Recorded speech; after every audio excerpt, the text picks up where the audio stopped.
अपनी मनचाही चीजों को कैसे पाएं?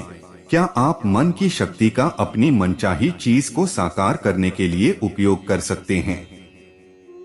क्या आकर्षण का नियम असली है? एक भक्त की इच्छा कैसे श्रद्धा के जरिए साकार होती है? इन सब सवालों का जवाब इस वीडियो देते हैं। नमस्कार प्रिय दर्शकों, लॉन्ग लाइफ चैनल पर आप सभी का स्वागत है।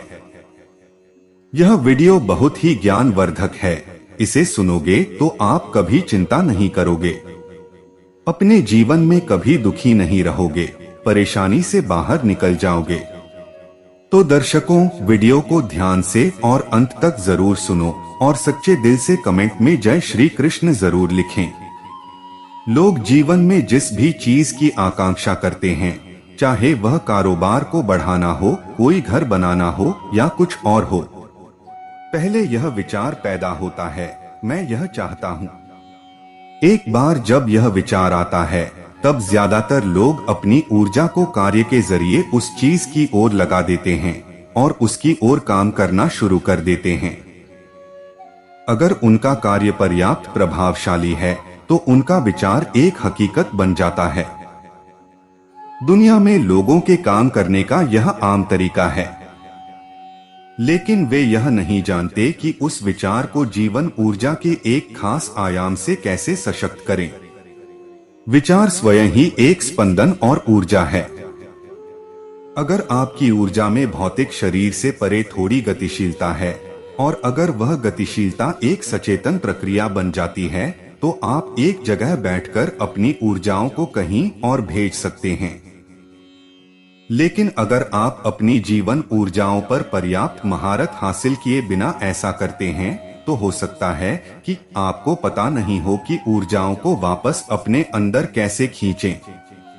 इस तरह आप अपना जीवन खो सकते हैं। आप देखेंगे, अगर किसी व्यक्ति की इच्छा एक खास तीव्रता से आगे हो, तो वे हमेशा जवान ही मरते हैं। ज्यादातर लोगों की इच्छाएं अस्थिर होती हैं। उनकी इच्छा आज किसी चीज की होती है, कल किसी दूसरी चीज की होती है, यह बदलती रहती है।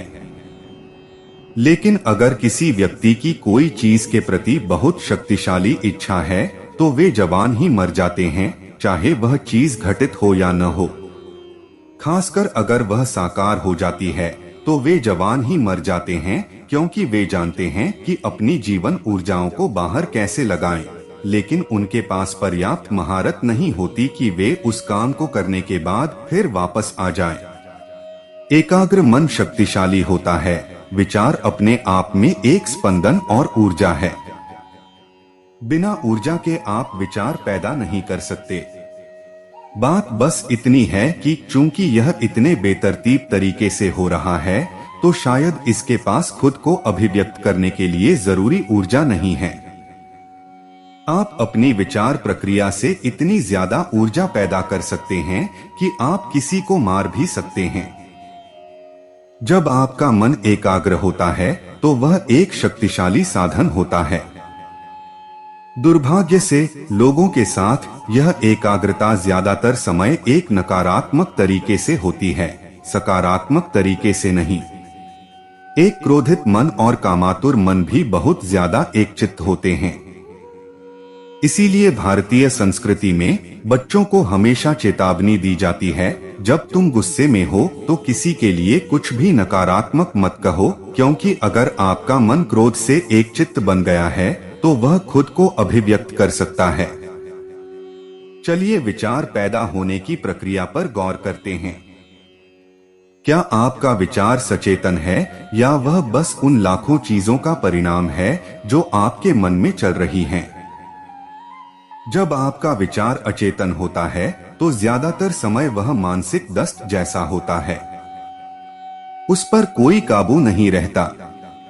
वह बस भटकता रहता है, क्योंकि पुरानी सामग्री अंदर भरी है।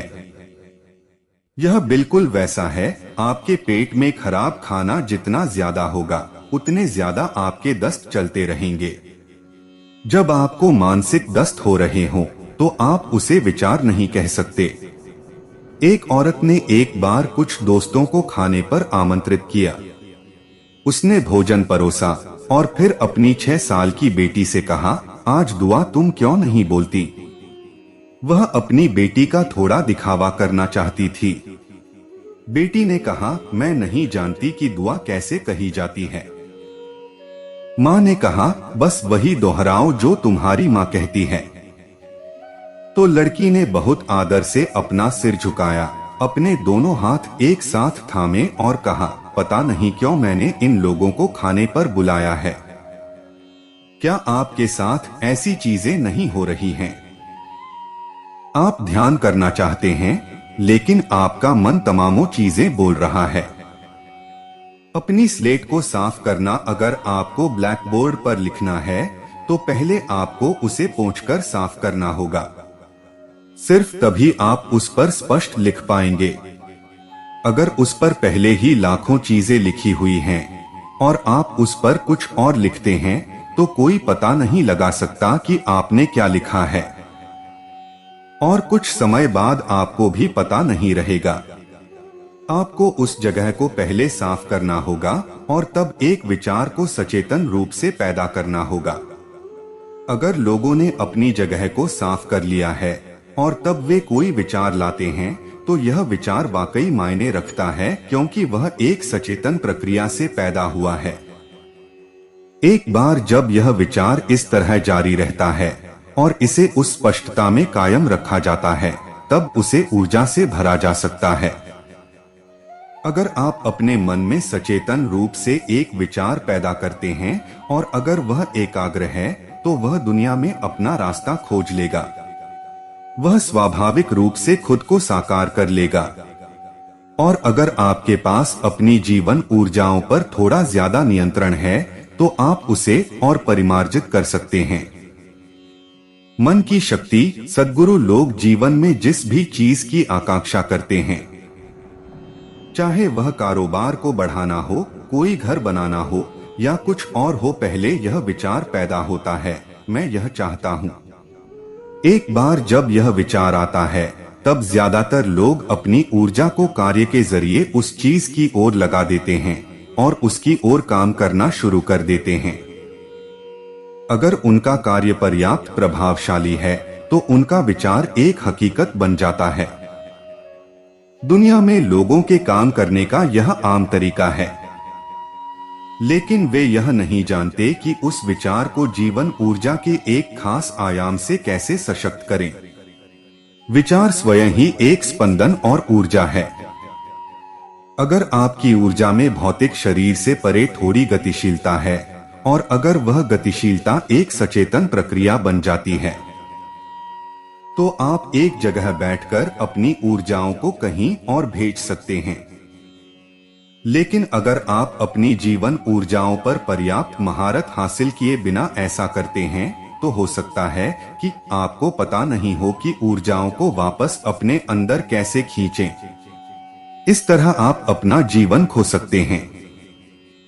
आप देखेंगे, अगर किसी व्यक्ति की इच्छा एक खास तीव्रता से आगे हो तो वे हमेशा जवान ही मरते हैं। ज्यादातर लोगों की इच्छाएं अस्थिर होती हैं। उनकी इच्छा आज किसी चीज की होती है, कल किसी दूसरी चीज की होती है, यह बदलती रहती है। लेकिन अगर किसी व्यक्ति की कोई चीज के प्रति बहुत शक्तिशाली इच्छा है तो वे जवान ही मर जाते हैं, चाहे वह चीज घटित हो या न हो। खासकर अगर वह साकार हो जाती है तो वे जवान ही मर जाते हैं, क्योंकि वे जानते हैं कि अपनी जीवन ऊर्जाओं को बाहर कैसे लगाएं, लेकिन उनके पास पर्याप्त महारत नहीं होती कि वे उस काम को करने के बाद फिर वापस आ जाएं। एकाग्र मन शक्तिशाली होता है। विचार अपने आप में एक स्पंदन और ऊर्जा है। बिना ऊर्जा के आप विचार पैदा नहीं कर सकते। बात बस इतनी है कि चूंकि यह इतने बेतरतीब तरीके से हो रहा है तो शायद इसके पास खुद को अभिव्यक्त करने के लिए जरूरी ऊर्जा नहीं है। आप अपनी विचार प्रक्रिया से इतनी ज्यादा ऊर्जा पैदा कर सकते हैं कि आप किसी को मार भी सकते हैं। जब आपका मन एकाग्र होता है तो वह एक शक्तिशाली साधन होता है। दुर्भाग्य से लोगों के साथ यह एकाग्रता ज्यादातर समय एक नकारात्मक तरीके से होती है, सकारात्मक तरीके से नहीं। एक क्रोधित मन और कामातुर मन भी बहुत ज्यादा एकचित्त होते हैं। इसीलिए भारतीय संस्कृति में बच्चों को हमेशा चेतावनी दी जाती है, जब तुम गुस्से में हो तो किसी के लिए कुछ भी नकारात्मक मत कहो, क्योंकि अगर आपका मन क्रोध से एकचित्त बन गया है तो वह खुद को अभिव्यक्त कर सकता है। चलिए विचार पैदा होने की प्रक्रिया पर गौर करते हैं। क्या आपका विचार सचेतन है या वह बस उन लाखों चीजों का परिणाम है जो आपके मन में चल रही हैं? जब आपका विचार अचेतन होता है तो ज्यादातर समय वह मानसिक दस्त जैसा होता है। उस पर कोई काबू नहीं रहता, वह बस भटकता रहता है क्योंकि पुरानी सामग्री अंदर भरी है। यह बिल्कुल वैसा है, आपके पेट में खराब खाना जितना ज्यादा होगा उतने ज्यादा आपके दस्त चलते रहेंगे। जब आपको मानसिक दस्त हो रहे हो तो आप उसे विचार नहीं कह सकते। एक औरत ने एक बार कुछ दोस्तों को खाने पर आमंत्रित किया। उसने भोजन परोसा और फिर अपनी 6 साल की बेटी से कहा, आज दुआ तुम क्यों नहीं बोलती? वह अपनी बेटी का थोड़ा दिखावा करना चाहती थी। बेटी ने कहा, मैं नहीं जानती कि दुआ कैसे कही जाती है। माँ ने कहा, बस वही दोहराओ जो तुम्हारी माँ कहती है। तो लड़की ने बहुत आदर से अपना सिर झुकाया, अपने दोनों हाथ एक साथ थामे और कहा, पता नहीं क्यों मैंने इन लोगों को खाने पर बुलाया है। क्या आपके साथ ऐसी चीजें नहीं हो रही हैं? आप ध्यान करना चाहते हैं लेकिन आपका मन तमामों चीजें बोल रहा है। अपनी स्लेट को साफ करना, अगर आपको ब्लैक बोर्ड पर लिखना है तो पहले आपको उसे पोंछकर साफ करना होगा। सिर्फ तभी आप उस पर स्पष्ट लिख पाएंगे। अगर उस पर पहले ही लाखों चीजें लिखी हुई हैं और आप उस पर कुछ और लिखते हैं तो कोई पता नहीं लगा सकता कि आपने क्या लिखा है, और कुछ समय बाद आपको भी पता नहीं रहेगा। आपको उस जगह को पहले साफ करना होगा और तब एक विचार को सचेतन रूप से पैदा करना होगा। अगर लोगों ने अपनी जगह को साफ कर लिया है और तब वे कोई विचार लाते हैं तो यह विचार वाकई मायने रखता है, क्योंकि वह एक सचेतन प्रक्रिया से पैदा हुआ है। एक बार जब यह विचार इस तरह जारी रहता है और इसे उस स्पष्टता में कायम रखा जाता है, तब उसे ऊर्जा से भरा जा सकता है। अगर आप अपने मन में सचेतन रूप से एक विचार पैदा करते हैं और अगर वह एकाग्र है तो वह दुनिया में अपना रास्ता खोज लेगा। वह स्वाभाविक रूप से खुद को साकार कर लेगा। और अगर आपके पास अपनी जीवन ऊर्जाओं पर थोड़ा ज्यादा नियंत्रण है तो आप उसे और परिमार्जित कर सकते हैं। जो आप चाहते हैं उसे कैसे साकार करें? मनुष्य के रूप में हर चीज जो हमने इस धरती पर बनाई है उसने पहले मन में अभिव्यक्ति पाई, तब वह बाहरी दुनिया में साकार हुई। इस धरती पर हमने जो शानदार चीजें की हैं और इस धरती पर हमने जो भयानक चीजें की हैं, वो दोनों ही मानव मन की उपज हैं। अगर हम इस बात की परवाह करते हैं कि हम इस दुनिया में क्या पैदा करें, तो यह अत्यंत महत्वपूर्ण है कि पहले हम अपने मन में सही चीजें पैदा करना सीखें।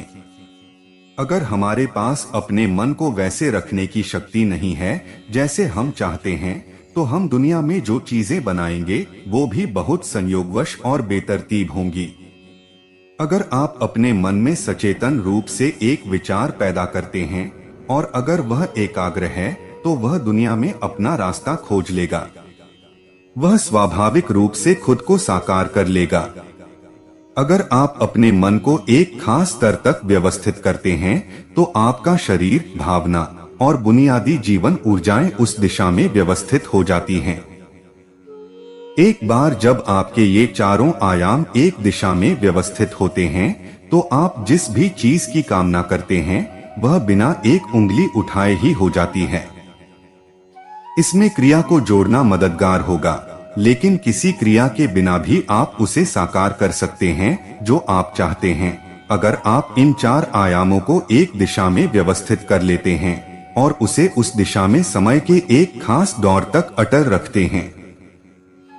श्रद्धा और प्रतिबद्धता को ब्रह्मांड भी जवाब देता है। आपने शायद उन लोगों के बारे में सुना होगा जिन्होंने कुछ मांगा और वह उम्मीदों से भी बढ़कर सच हो गया। आमतौर पर ऐसा उन लोगों के साथ होता है जो श्रद्धावान हैं। मान लीजिए आप एक घर बनाना चाहते हैं। अगर आप सोचना शुरू करते हैं, अरे मुझे घर बनाने के लिए 50 लाख चाहिए, लेकिन मेरी जेब में मेरे पास सिर्फ 50 रुपए हैं, संभव नहीं है, संभव नहीं है, संभव नहीं है। जिस पल आप सोचते हैं संभव नहीं है, आप यह भी सोच रहे हैं मैं इसे नहीं चाहता। एक स्तर पर आप इच्छा पैदा कर रहे हैं कि आप कुछ चाहते हैं और दूसरे स्तर पर आप कह रहे हैं कि आप उसे नहीं चाहते। इस टकराव में शायद यह घटित न हो। श्रद्धा सिर्फ उन लोगों के लिए काम करती है जो सरल मन के हैं। यह उन लोगों के लिए कभी काम नहीं करती जो बहुत ज्यादा सोचने वाले हैं। एक बाल सुलभ इंसान जिसे अपने भगवान या अपने मंदिर में सरल श्रद्धा है, मंदिर जाता है और कहता है, शिव जी मैं घर चाहता हूँ, मैं नहीं जानता कि कैसे, आपको उसे मेरे लिए बनाना चाहिए। उसके मन में कोई नकारात्मक विचार नहीं है। अपार श्रद्धा से वो चीजें पूरी तरह से हट गई हैं। अब उसे विश्वास है कि शिव उसके लिए वह करेंगे और वह हो जाएगा। क्या शिव आकर आपके लिए घर बनाने वाले हैं? नहीं। मैं चाहता हूं कि आप समझें कि भगवान आपके लिए अपनी छोटी उंगली भी नहीं उठाएंगे। जिसे आप ईश्वर कहते हैं वह सृष्टि का स्रोत है। एक सृष्टिकर्ता के रूप में उन्होंने अद्भुत काम किया है। लेकिन अगर आप चाहते हैं कि जीवन वैसे घटित हो जैसे आप सोचते हैं कि उसे होना चाहिए, तो आप कितनी एकाग्रता से सोचते हैं, आपका विचार कितना स्थिर है और विचार प्रक्रिया में कितना स्पंदन मौजूद है, यह तय करेगा कि आपका विचार एक हकीकत बनेगा या बस एक खोखला विचार बना रहेगा। क्या संभव है और क्या संभव नहीं है, वह आपका मामला नहीं है, वह प्रकृति का काम है। प्रकृति उसे तय करेगी। आप बस यह देखिए कि वह क्या है जो आप वाकई चाहते हैं और उसके लिए प्रयास कीजिए। अगर आपका विचार एक शक्तिशाली तरीके से पैदा हुआ है और विचार प्रक्रिया की तीव्रता को नीचे लाने वाले कोई नकारात्मक विचार नहीं है, तो वह जरूर साकार होगा। अगर आप खुद का नियंत्रण अपने हाथ में ले लेते हैं, तो अब आप अपनी खुशी की खोज नहीं करते, आप किसी चीज को लेकर तनाव में नहीं होते, आपके सिर पर कोई तलवार नहीं लटकती। आज आधुनिक विज्ञान सिद्ध कर रहा है कि पूरा अस्तित्व एक स्पंदन है। इसी तरह आपका विचार भी स्पंदन है।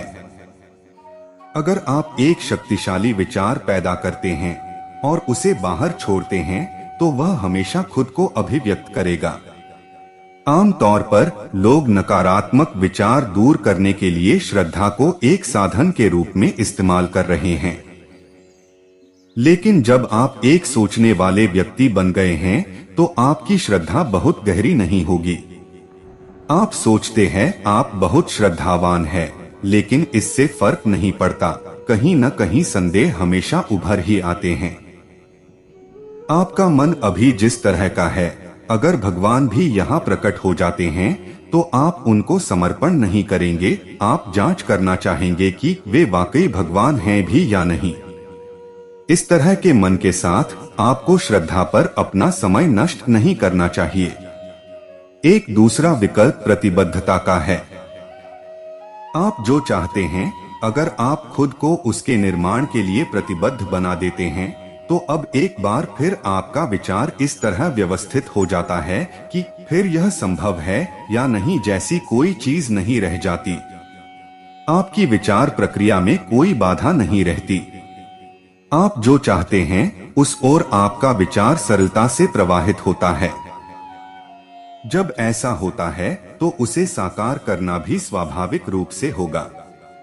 आप जिसकी वाकई परवाह करते हैं उसे बनाने के लिए सबसे पहली और महत्वपूर्ण चीज यह है कि आप क्या चाहते हैं ये आपके मन में ठीक से स्पष्ट होना चाहिए। क्या यही चीज आप चाहते हैं? आपको इस पर गौर करना चाहिए, क्योंकि अपने जीवन में कितनी ही चीजों के लिए आपने सोचा है बस यही चाहिए। जिस पल आपको वह चीज मिल जाती है, आपको एहसास होता है कि यह वो नहीं है, यह अगली वाली है और फिर अगली वाली। तो सबसे पहले आपको यह पता लगाना चाहिए कि वह क्या है जो आप वाकई चाहते हैं। एक बार जब वह स्पष्ट हो और आप उसे बनाने के लिए प्रतिबद्ध हो, तो अब उस दिशा में विचार की अनवरत प्रक्रिया मौजूद रहती है। जब आप विचार का एक संतुलित प्रवाह बिना दिशा बदले कायम रख सकते हैं, तो वह आपके जीवन में निश्चित रूप से हकीकत के रूप में साकार होगा।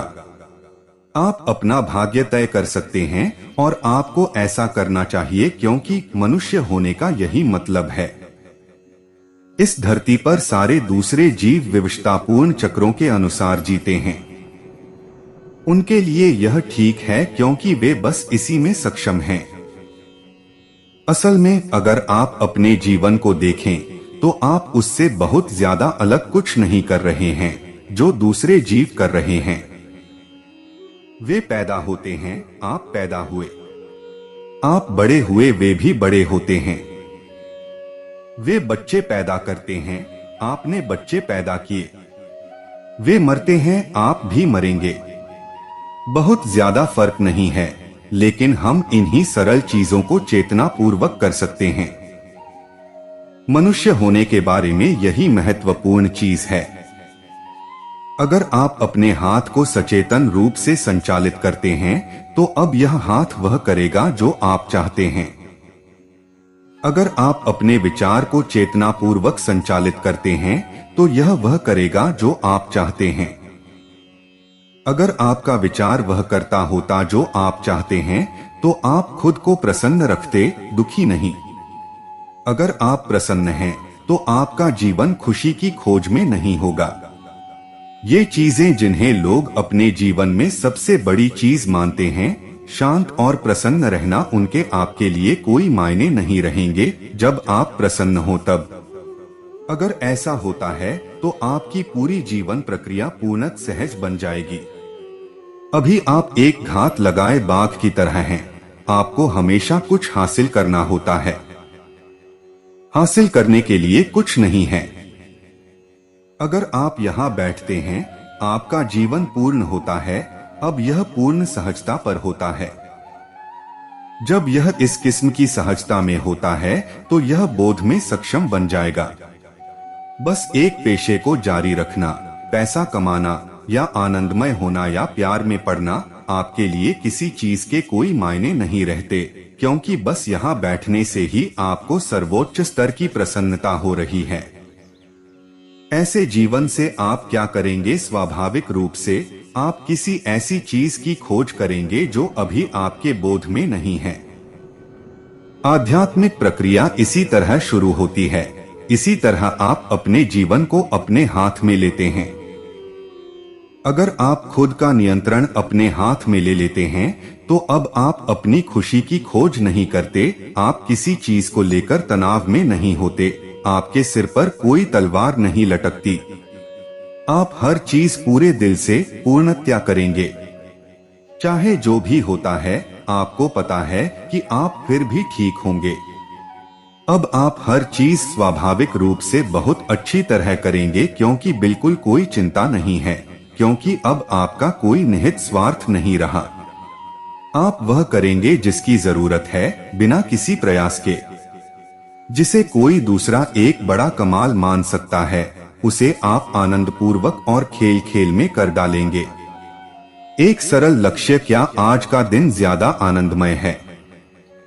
पूरे साल के लिए लक्ष्य तय करने की जगह सिर्फ यह एक चीज तय कीजिए, आज दिन के अंत तक आपको थोड़ा और आनंदित, थोड़ा और बेहतर होना है। कल शाम बस ध्यान दीजिए, क्या मैं कल के मुकाबले थोड़ा बेहतर हूँ? बस इन 24 घंटों को ध्यान से देखिए, इससे आप अधिक चेतन हो पाएंगे। यह एक लक्ष्य के रूप में काम नहीं करेगा, यह पीछे मुड़कर देखने के तरीके के रूप में बेहतर है। कल शाम बस ध्यान दीजिए, क्या मैं कल के मुकाबले थोड़ा बेहतर हूँ? बस इन 24 घंटों को ध्यान से देखिए, इससे आप अधिक चेतन हो पाएंगे। इसका मकसद आपको आनंदित या शांतिपूर्ण बनाना नहीं है। इसका मकसद है कि आप अपने जीवन के जितने संभव हो उतने पहलुओं के प्रति चेतन हो जाएं। जिस चीज के प्रति आप चेतन होंगे उसे लेकर आप अपनी बेहतरीन कोशिश करेंगे। अधिकांश बकवास चीजें इसलिए होती है क्योंकि आप कई सारी चीजों के बारे में अचेतन होते हैं। हमें बस यह करना है कि हम हर चीज के बारे में चेतन हो जाएं, अपनी प्रकृति, अपनी मानसिक और भावनात्मक अवस्थाओं, अपने जीवन, अपनी शारीरिक, आर्थिक और पर्यावरण की स्थिति के बारे में। अगर आप चेतन होंगे तो अपना बेहतरीन प्रयास करेंगे। आपको जीवन में बस इतना ही करने की आवश्यकता है। मगर फिलहाल आप मानते हैं कि जब तक आप तनाव नहीं लाएंगे आप कुछ हासिल नहीं कर सकते। आप जहां हैं वहां से अपने लक्ष्य तक जाने के लिए आप एक तनाव या खिंचाव पैदा करते हैं। यह किसी रबर बैंड की तरह होता है। आप एक जगह से दूसरी जगह, एक सामाजिक दर्जे से दूसरे, एक आर्थिक स्थिति से दूसरी, एक शैक्षिक स्तर से दूसरे में जाने की कोशिश करते रहते हैं। यह गुफा में रहने वाले शुरुआती मानव, शिकारी और संग्रहकर्ता मानव से अलग स्थिति नहीं है। जितना संभव हो उतना संग्रह कर लें। संग्रह की हुई चीजें साथ नहीं जाएंगी। उन दिनों वे हड्डियां, पंख जैसी चीजें इकट्ठा करते थे। अब शायद आप स्टॉक, शेयर और प्रॉपर्टी के बारे में सोचते हैं। शायद आप दूसरे देश को जीतने के बारे में सोचते हैं। अगर कुछ ऐसा जिसका सपना भी देखने का साहस आप में न हो वह हकीकत बन जाए तो वह एक शानदार जीवन है। भौतिक स्तर पर यह अलग दिखता है मगर मूल रूप से यह चीजों के संग्रह की वही आदिम भावना है। यह सारा संग्रह मायने रखता अगर आपने मरने के बाद इन सभी चीजों को अपने साथ ले जाने की कोई व्यवस्था की होती। स्वर्ग या खासकर नर्क में अपना फर्नीचर होता तो बहुत बढ़िया रहता। वरना कौन जाने वे आपको सीधी पुष्ट वाली यह कुर्सी दे दें जो आपको पसंद नहीं तो अपना सोफा अपने साथ लेकर जाना बहुत अच्छा रहता। आप जो भी चीजें इकट्ठा करते हैं, चाहे वह आपका ज्ञान हो, दौलत, रिश्ते या कुछ और, वह सिर्फ वर्तमान लेन देन के लिए ही महत्व रखता है। अगर आप उसे सक्रिय रखें तो वह आपके लिए कुछ चीजें आसान कर सकता है। उसका सामाजिक महत्व है मगर जीवन के लिए उसकी कोई अहमियत नहीं है।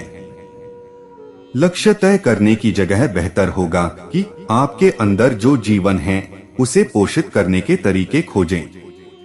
अगर आप इस जीवन को पोषण देंगे तो सिर्फ आप उसका विकास माप सकते हैं।